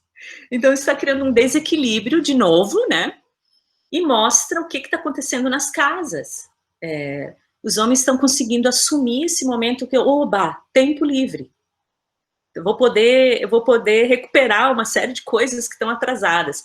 As mulheres não estão com tempo livre, estão com tempo de sobrecarga. Isso diz coisas sobre os ambientes familiares, né? Então, eu acho que essa questão, ela não está como super pauta dentro dos feminismos ainda, mas podemos sair da pandemia com né, a coisa enveredando para ir, porque a questão doméstica das mulheres está pesada para caramba. E tão pesada ao ponto que está difícil até das mulheres conseguirem articular isso entre elas e colocar isso como pauta de novo, né? Isso é uma pauta antiguíssima, que é, assim, tipo, se houve um movimento feminista para a rua e para o político e para o público, as casas continuam sendo um lugar quase intocável. As divisões de trabalho internas no ambiente doméstico estão quase intocáveis. E, de novo, eu não estou falando nem da violência ainda. A violência estourou. O feminicídio estourou no período de pandemia. Então, nós temos a questão doméstica, que eu acho que vai estar bem, espero também que venha, né, como, né, vamos discutir isso sério dessa vez? Ou vai ficar sempre como o quartinho dos fundos da questão das mulheres por aí, né? E uma outra questão que eu não vejo muito ainda, mas que eu acredito que pode se tornar importante, é que as nossas profissionais de saúde são maciçamente mulheres também, né? O sofrimento delas está sendo verbalizado, né? Tenho lido de algumas mulheres, né? O sofrimento de voltar para casa e não poder abraçar os filhos, porque é uma profissional da saúde, é uma enfermeira. E tem que manter as crianças afastadas, não consegue explicar às vezes de porquê, que tem receio de abraçar os seus familiares, né? Ou quando nós falamos, né, de mortes no campo das profissionais da saúde, linha de frente também é muita enfermeira. É um campo atrelado às chamadas atividades femininas, né? O campo, de novo, da temática do cuidado. Então, na maioria das nossas profissionais são mulheres, do campo da saúde, e essa é uma questão da pandemia, que a pandemia ainda não está sendo devidamente colocada, né? Não sei se os movimentos feministas vão acampar essa questão como sendo uma questão que afeta muito mais mulheres, né? Talvez não, talvez sim, mas já que a questão era sobre a pandemia, né? É que são tantas pautas, né? Eu tenho visto na linha de frente as denúncias do aumento do feminicídio, das tentativas que os grupos de mulheres estão fazendo para sinalizar às mulheres que estão em casa, liga, né? Você precisa ficar em confinamento, mas você não precisa ficar em confinamento com alguém que te maltrata. Cai fora, foge, avisa, liga, né? Então, a violência, a tensão no doméstico aumentou. Como conseguir atingir as mulheres que estão, né, nessa situação extrema, né, de violência psicológica e de violência física. Então essa é uma questão forte, né, então as atividades domésticas e o aumento da violência e da pressão em cima das mulheres tá crescendo como pauta, né, por causa da pandemia, mas eu acredito que é a questão da virada da política nacional, da modificação, da tentativa de impedir que avanços políticos de outros tempos, né, que retrocessos políticos de outros para os ganhos de outros tempos não aconteçam. Então, talvez essa seja a pauta central dos feminismos brasileiros, que nos unifique, né, que é não perder direitos já adquiridos e tentar segurar as pontas nesse momento histórico, né, para depois poder caminhar de novo um pouco, mas não perder o que se ganhou, que já não era tanto assim, né, apesar de muita gente achar que o feminismo já conquistou tudo, também não é bem assim, né. Desculpe a resposta tão longa, vou tentar ser mais breve nas próximas. Professora Maria Luísa, talvez gostaria de se manifestar, gostaria de mencionar alguma coisa? Ou poderíamos passar para uma outra questão, algum colega, algum participante gostaria de fazer outras perguntas, por favor, pode ser via inscrição no chat, pode ser via apresentação da questão no chat, ou quem sabe pode fazer aqui no microfone.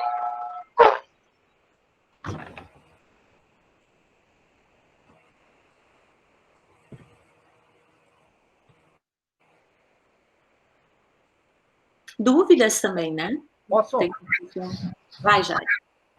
Então, cumprimentando a todos e especialmente a professora Ilse, palestrante, cumprimentá-la mais uma vez pela bela palestra, profunda, interessante e necessária.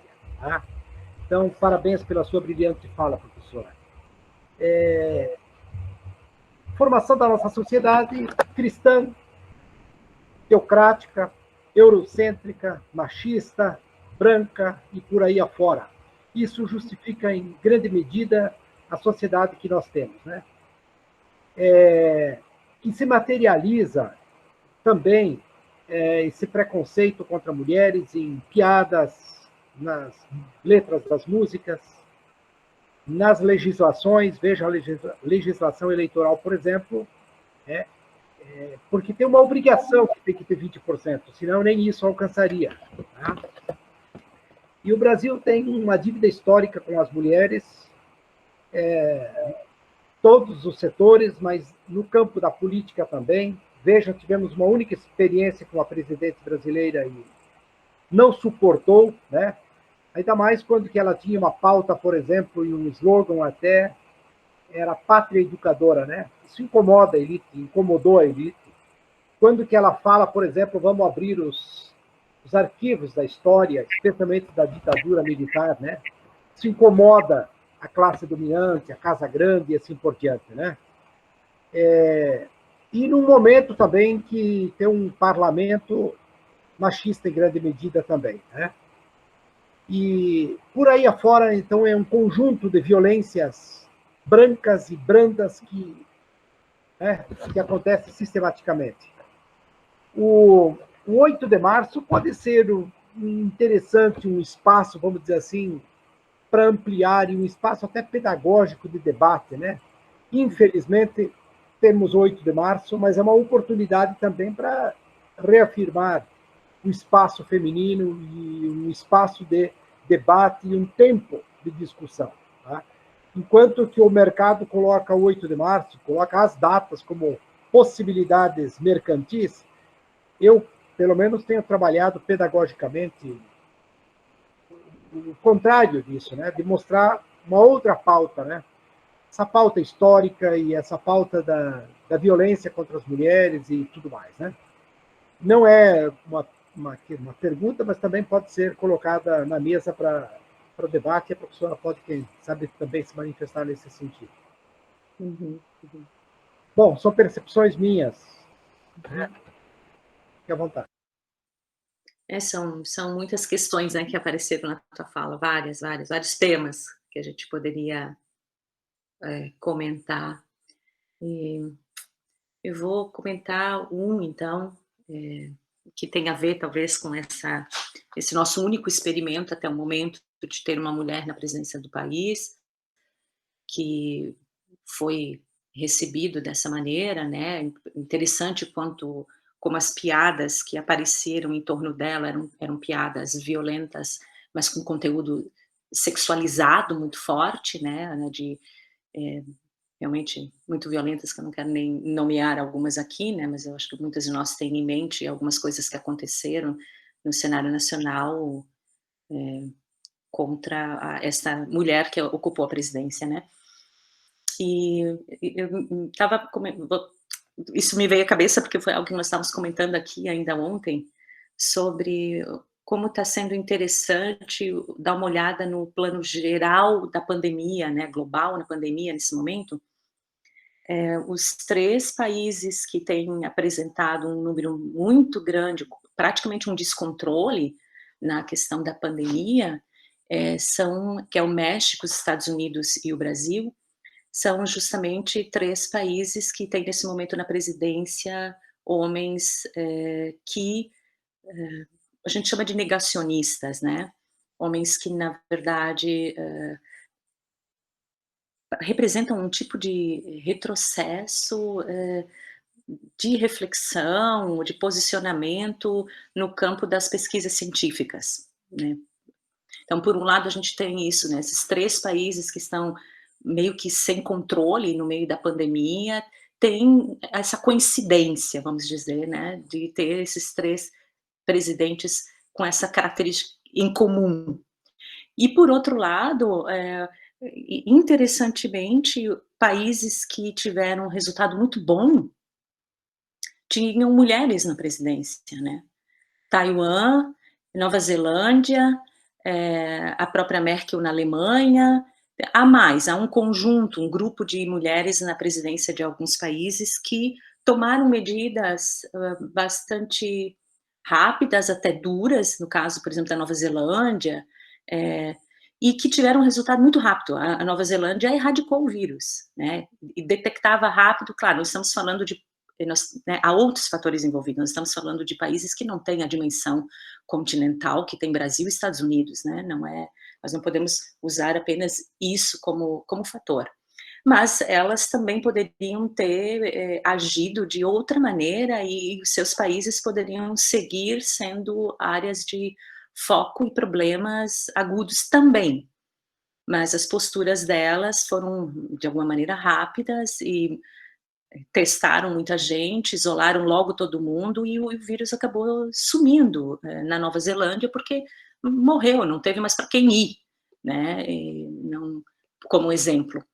Então, isso é interessante. Há uma, né, acho que nós podemos nos fazer muitas perguntas em torno dessas observações. E há um tempo atrás, nós tínhamos só a Margaret Thatcher, para usar de exemplo, tínhamos uma ou outra estadista, e que as reflexões eram, veja, mulher faz igual. E aí, em seguida, vieram grupos de mulheres dizendo, mas estas mulheres, para chegar aonde elas chegaram, só conseguiram chegar ali agindo igual. Porque as que entram nesse território agindo de uma maneira diferente são colocadas para escanteio. Tem uma série que eu acho que é dinamarquesa, há muito tempo atrás, que eu assisti, muito interessante, que ela é uma ficção, né? Mas é uma ficção que junta a experiência da primeira mulher presidente, primeira-ministra, né, do país, junto com a sua...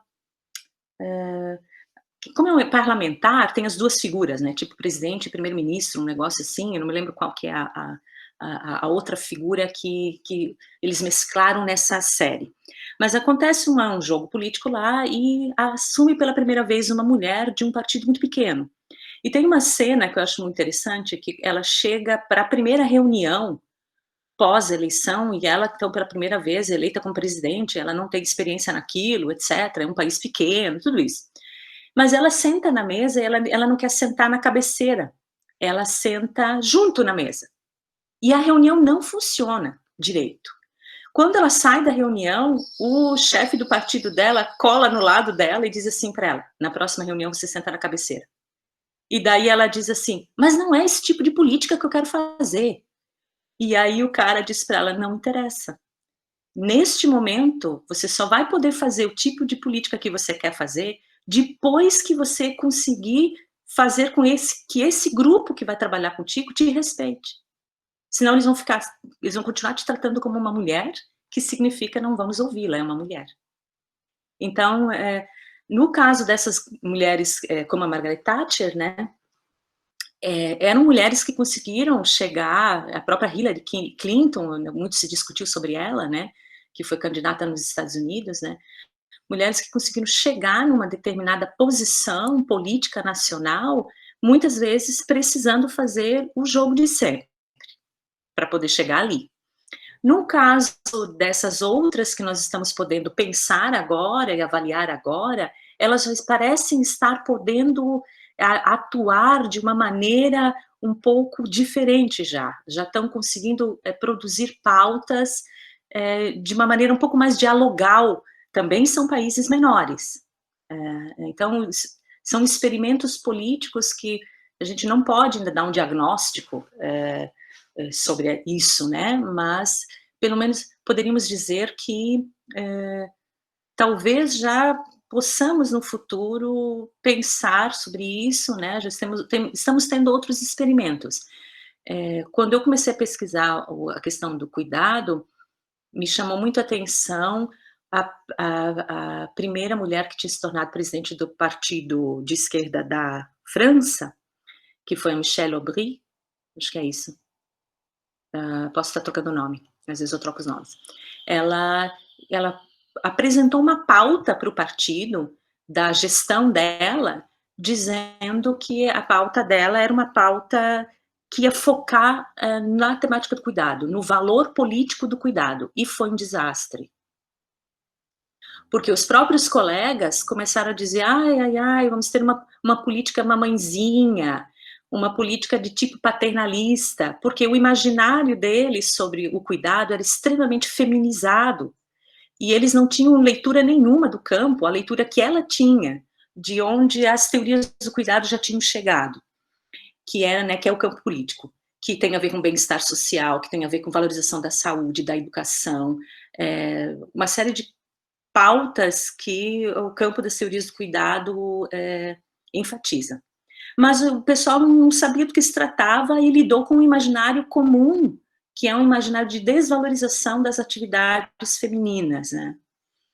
Então, aquilo não andou, e a gente acha que foi a causa de o François Hollande ter sido indicado pelo partido no lugar dela, quando se esperava que pela primeira vez o partido ia lançar a candidatura de uma mulher, mas internamente deu uma gritaceira.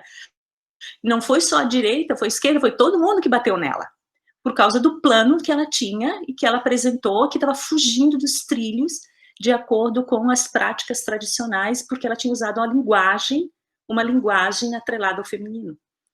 Então, né, tá complicado, o campo do político ainda não, né, bem isso, parece que no campo do político já temos certas coisas, certas conquistas, mas ele é osso duro, né, páreo duro, tem um núcleo muito difícil de atingir para mudar uma prática complexa, né. As francesas, há uns anos atrás, entraram com uma política de paridade.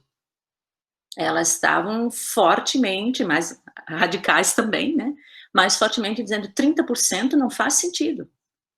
Metade da população é composta de mulheres e um pouquinho mais. Como é que nós vamos estruturar uma sociedade em que as mulheres têm voz secundária? Então, elas demandaram que fosse regra e lei paridade política, homens e mulheres, e daí vamos ver no que vai dar, porque aí, de repente, nós temos nesse grupo de mulheres algumas mais parecidas com, exercendo um tipo de política semelhante ao que sempre foi, treinadas nesse campo político, mas era possível de ter grupos de mulheres envolvidas ali que sem treino político comum, mas com pautas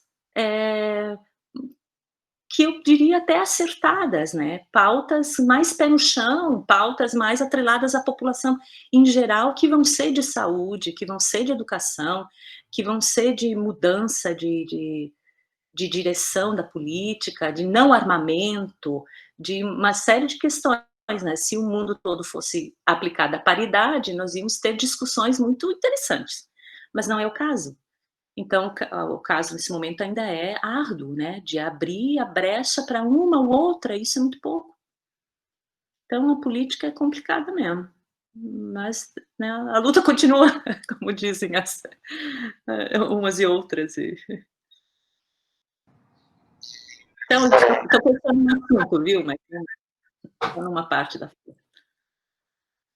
Então, professor, me permita, inicialmente quero parabenizar aqui a professora Ilse pela sua palestra, e é uma palestra que nos permite reavivar aqui a complexidade dos movimentos e de toda a luta dentro daquilo que nós chamamos de feminismo, e os vários movimentos e os vários feminismos, demonstra a intensidade de de toda essa luta das mulheres ou da sociedade humana, né, num processo civilizatório traumático.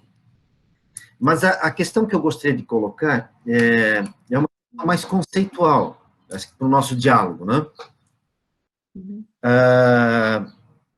E, de todo modo, a forma de apresentar essa questão, ela pode, às vezes, acabar tendo uma conotação um tanto reducionista, então, é preciso considerar isso, né? Mas quando eu me coloco diante dessas questões todas e de toda essa luta num conceito, né, e o conceito, de todo modo, é sempre uma repressão da multiplicidade, da diversidade e da potencialidade que subjaz a sua condição, a um conceito de feminismo, eu tenho a impressão de que nós continuamos reféns de alguns aspectos constitutivos da modernidade, na medida em que me parece que uma certa leitura da modernidade pode compreendê-la como um período em que se gestaram grandes promessas, né? As promessas vinculadas ao ideal da razão, ao ideal científico, ao ideal tecnológico, né? Aqui me recordo do Zygmunt Bauman, né, em que ele aponta para essa condição de que a modernidade é essa promessa dos grandes projetos, né, racionais científicos, queriam reformar.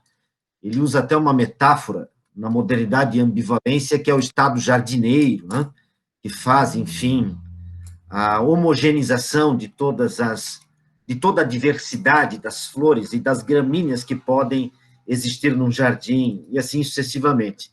Então, me parece que a modernidade tem essa característica da constituição de grandes projetos, e esses projetos se materializam em certas totalidades. A totalidade chamada capitalismo, né, que tem seu fundamento numa corrente de pensamento chamada liberalismo, né? E o liberalismo tem a aposta na propriedade privada, na liberdade individual, né, como garantia, ou na propriedade como condição da liberdade individual. Mas a modernidade também constrói outros ismos, essas totalidades narrativas que buscam apresentar uma perspectiva de projeto e de reforma de mundo, né? Seja ele o anarquismo, me parece, nessa direção também, seja ele o socialismo, o comunismo, me parece que são todas grandes totalidades constitutivas dessa condição que nós chamamos de modernidade, né? E aí eu perguntaria para a professora Ilse se o feminismo não estaria também, não seria, nesse sentido, uma apreensão, né, ou resultado desse movimento constitutivo da modernidade, dessa racionalidade moderna, né? Se o feminismo não comportaria, portanto, não estaria vinculado a esses ideais modernos. E, sobretudo, considerando aqui também a modernidade como um contexto em que se constitui uma economia política que se estabelece sobre a extração do valor, né, da mais-valia. E essa extração do mais-valor e da mais-valia se dá sempre sobre a extração da vida. É sempre vida que é consumida para reproduzir e acumular o próprio capital, né?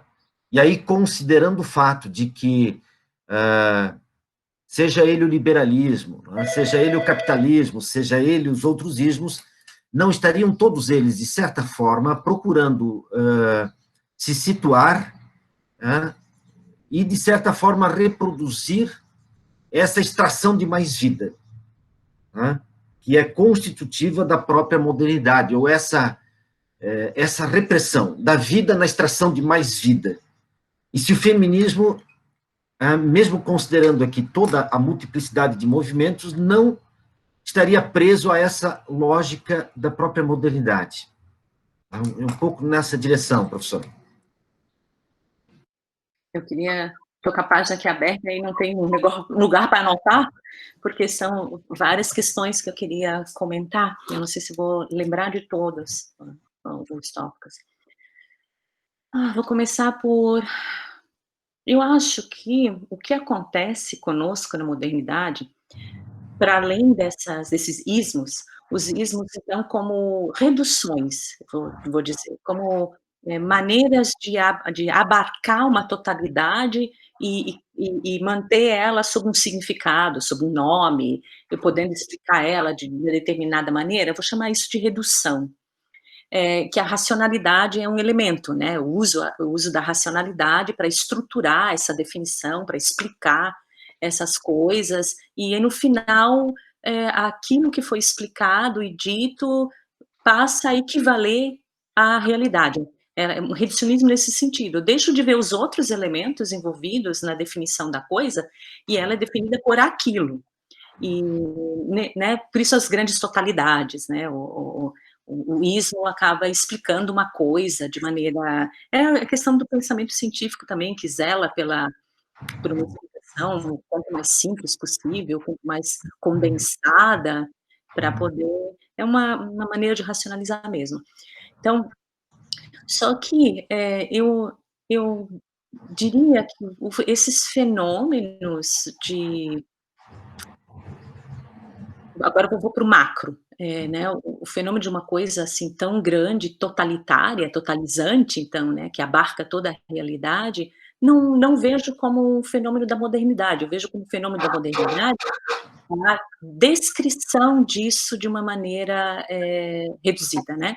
Porque se eu penso antes da modernidade, eu tenho, um movimento totalizante como é o cristianismo, dentro dentro da realidade europeia, né, uma digamos, há um tipo de cultura que explica o mundo e as coisas, e dá sentido para o mundo e para as coisas, daquela maneira, que eu também posso ver como uma totalização da realidade, né, ou como se um tipo de pensamento, se tornasse mais homogêneo, ao ponto de afetar todo um coletivo, né, eu posso chamar isso de uma coisa totalizante também, de uma mentalidade, de uma realidade totalizante, anterior àquelas que a modernidade passou a definir. Aí a gente acaba, na modernidade, falando mais do capitalismo como uma nova realidade, como, né, não, é visto como uma realidade que abarca todas as outras e passa a assumir e a controlar, então, e a gente vai dizer que é importante. Então, talvez eu possa dizer que esse não é um fenômeno só da modernidade, essa maneira totalizante de organizar uma sociedade, né. Mas eu acredito que são as nossas explicações que, a partir da modernidade, passam a ser mais e mais sintéticas e passam a nos dar essa imagem do totalizante, né. Por um lado. Por outro lado, o feminismo ou, né, o anarquismo que você citou, vamos chamar de movimentos sociais, né, de movimentação dentro de uma dada sociedade, de reação às regras que essa sociedade tem e de alargamento dessas regras, de modificação dessas regras, né. Eu acho que essa movimentação vai se dar fazendo uso das categorias, disponíveis. Então, se eu classifico o feminismo não só como um movimento apenas da modernidade, né, se eu falo em ideias feministas e se eu vejo lutas de mulheres pela melhoria das suas condições e contra as suas condições de opressão em outras realidades históricas e lugares, então o que talvez acontece na modernidade é esse agrupamento urbano, esse fenômeno de muita gente junta, em determinados lugares, que possibilita a multiplicação da força, né, então a gente vai ver um movimento na rua, a gente vai ver os grupos na rua. Então, se isso é resultado de uma mentalidade, que é a mentalidade moderna, eu tenderia a dizer e há categorias que ajudam a pensar, mas que eu vejo essa movimentação para fora também da modernidade, né. Se o movimento feminista, porque há quem vá dizer que a ideia de indivíduo, né, a individualização que a modernidade produz no pensamento dos grupos, essa separação do coletivo, se isso está por trás da produção, então, do movimento feminista, eu, de novo, tendo a dizer sim e não, né, de novo, porque nós somos, de alguma maneira, resultado dessa realidade social em que nós estamos, pegamos dela uma série de elementos, como o individualismo, então cada feminista envolvida nesse movimento pode estar representando a si mesma, né, mas é uma reação também contra, porque é uma tentativa de coletivização ainda, né. É como se o antigo ainda estivesse esperneando no novo modelo, e isso é bem comum também, né. Então, se o feminismo contemporâneo está mais ainda parecido, né, adquiriu mais ainda essa mentalidade do moderno, ou é uma nova tentativa de romper com essa mentalidade, né, talvez ambas as coisas também, né. O que a gente é fruto do tempo, a gente é. Mas tem a ver também com essa questão de muito do que não representa a definição do nosso tempo, também está presente na realidade o tempo inteiro, né? Então, houve um momento dentro do movimento feminista, ou críticas do lado de fora dos movimentos feministas, né, para dizer que o movimento feminista é fruto da modernidade. Eu me rebelo um pouco com essa afirmação, por mais de um motivo, e às vezes eu digo, inclusive, que eu acho que a mentalidade que eu identifico como feminista produziu também a modernidade. E não é só fruto da modernidade. Eu digo, esse exemplo eu gosto muito de dar, né, que eu ainda estou para trabalhar esse material, porque eu gosto muito dele, né, até que ponto os salões franceses não são responsáveis pela mentalidade que desemboca na Revolução. E essa mentalidade que a gente fala, todos são iguais perante a lei, né, que vai parar na teoria política do liberalismo, para mim ela é gestada antes, óbvio, né, antes de parar na lei, na regra, na teoria política, e para mim os salões franceses têm muito a ver com isso, porque os salões franceses eram mistos. Eles eram mistos do ponto de vista do gênero, eles eram salões tocados por mulheres, em geral, que nós podemos até dizer que eram mulheres que tinham uma cultura de verniz, mas muitas delas não, muitas delas debatiam política, né, a Olympe de Gouges é um nome desse, estava envolvida com os girondinos e todo mundo, né, ela discutia política em pé de igualdade, e o único espaço que ela podia discutir, por causa da movimentação histórica que já tinha excluído as mulheres das universidades, já tinha separado os lugares, os monastérios masculinos dos femininos, já tinha desvalorizado toda a fala das mulheres, então os espaços de fala pública e política de mulheres tinham sido reduzidos. Mas nos salões estava liberado. Então, homens e mulheres estão presentes nos salões e as classes estão liberadas. Porque se eu penso no Rousseau, que foi alguém que, na verdade, não tinha condições econômicas, foi sustentado várias vezes por mulheres, né, que foram as patronas dele, ou alguma coisa assim, na história da intelectualidade francesa, quando se cria a Academia Francesa de Letras, que seria equivalente à Academia de Ciências, eram homens de elite que participavam dos debates lá. O Rousseau nunca foi aceito lá dentro, mas nos salões ele falava. E aí nos salões, né, para mim, esses salões, ali era evidente uma série de questões hierárquicas sociais não fazendo sentido. Então, homens e mulheres falando em pé de igualdade nos salões, as classes sociais falando em pé de igualdade, os intelectuais da academia presente com o Rousseau que não entrava, porque era alguém que não tinha condições econômicas suficientes, não era respeitado suficientemente. Então, a ideia de que nós todos somos iguais, para mim, nasce nesses territórios e depois invade o campo da política. E nesses territórios estão as feministas, feministas de hoje, né? Então, né, em especial essa ideia, né? A ideia da liberdade, né, que vai explodir na Revolução Francesa, onde é que isso se cria?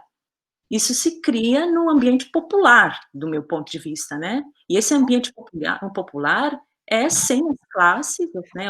Existem pessoas abastadas envolvidas nesse movimento também, mas as mulheres estão muito presentes. Então, para mim, o feminismo gesta a modernidade também. O feminismo é um dos responsáveis pela grande ideia que vai desembocar no liberalismo, de que todos nascem iguais. O liberalismo só consegue tirar elas.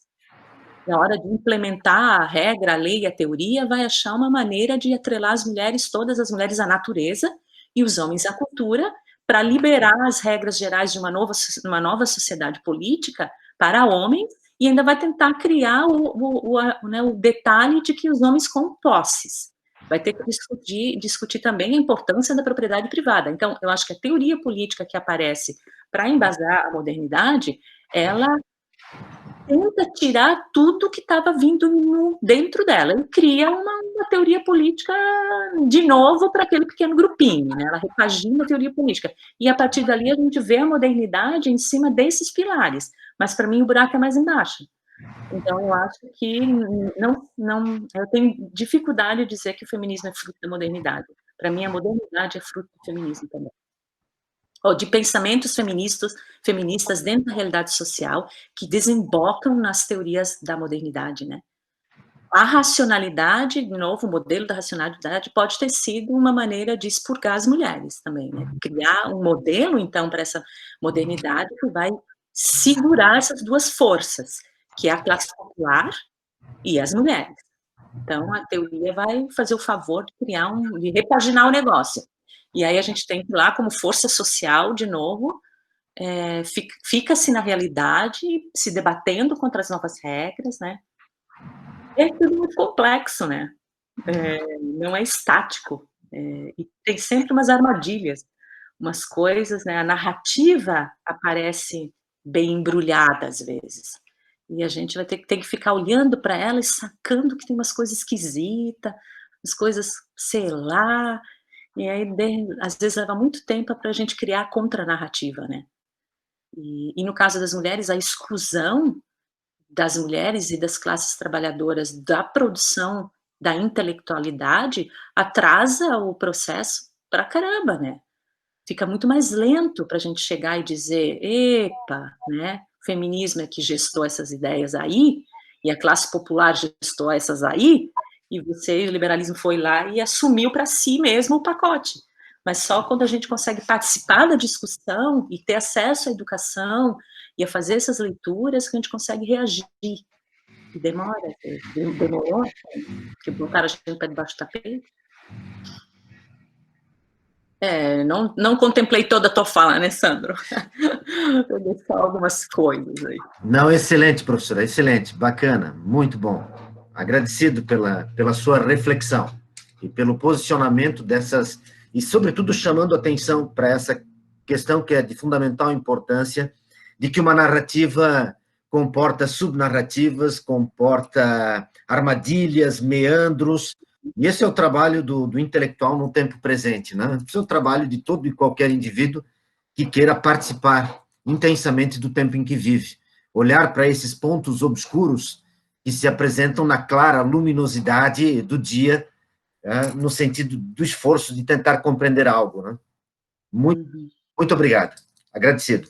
Bom, professora, agradecer à professora Ilse novamente pela belíssima manhã, pela belíssima contribuição que proporcionou a todos nós aqui, do ponto de vista reflexivo, do ponto de vista, inclusive, da ação, dos posicionamentos em relação ao trabalho, à luta das mulheres. Importantíssimo. Seguramente eu concordo com a professora Graciela de que nós iríamos aqui tarde adentro nesse debate, o que não exclui a possibilidade de, em outros momentos, a professora Ilse voltar a dialogar conosco, né, das disponibilidades. Se a sua generosidade comportar isso, para nós seria fantástico nessa direção. E também concordo com a professora Graciela aqui, no sentido de respeitando os horários e os compromissos de cada um, então, infelizmente, as coisas têm um limite, né? E sobretudo, também agradecer a todas as pessoas que entraram durante a fala, participaram, tiveram que sair por algum motivo, mas também aqueles que estão presentes até esse momento e que acompanharam, então, todo esse debate. O nosso muito obrigado. Né? Sempre frisar também que o Cegueira e Solidariedade, ele nasceu espontaneamente, nasceu por conta da ansiedade de amigos que, no início da pandemia, sentiram a necessidade de dialogar, de conversar, procurar compreender aspectos do que está acontecendo conosco, aí, num movimento que a gente poderia intitular como ontologia do presente, né? Tentar entender o que está acontecendo, o mundo em que a gente vive e as contradições. E nós nos reunimos todos os sábados pela manhã, entre 10 horas ao meio-dia, né? Às vezes com temáticas escolhidas e apresentadas entre nós mesmos, ou então tendo a presença de professores, de pesquisadores, como a professora Ilse, na manhã de hoje. No próximo sábado, nós teremos a presença, já vou anunciar também, então, nós teremos a presença do professor doutorando Roberto Rautenberg, discutindo conosco economia solidária, uma economia mais justa. Esse será o tema do próximo sábado, já então, anunciando aqui para os ouvintes, para os participantes, para os debatedores que tiverem interesse, disponibilidade de participar no próximo sábado. Mas, enfim, encerro aqui a minha fala, agradecendo a todos, agradecendo especialmente a professora Ilse por essa bela reflexão nesse sábado, dia 8 de agosto. Obrigada, pessoal. Fiquem bem. Bom fim de semana para todo mundo. Ok. Obrigado, um abraço. Até uma próxima. Até a próxima.